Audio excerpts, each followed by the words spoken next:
State College, Pennsylvania has issued a severe thunderstorm warning for eastern Lancaster County in south central Pennsylvania until 2:45 p.m.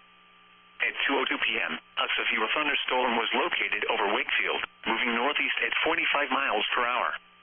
Hazard, 60 miles per hour wind gusts. Source, radar indicated. Impact, expects damage to roofs, siding, and trees.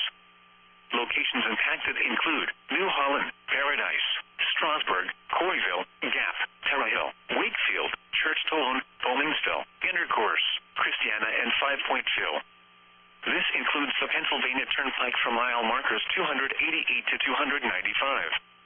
Remain alert for a possible tornado. Tornadoes can develop quickly from severe thunderstorms. If you spot a tornado, go at once into the basement or small central room in a sturdy structure. For your protection, move to an interior room on the lowest floor of a building. Repeating, a severe thunderstorm warning has been issued until 2:45 p.m. for the following county: Lancaster, Pennsylvania.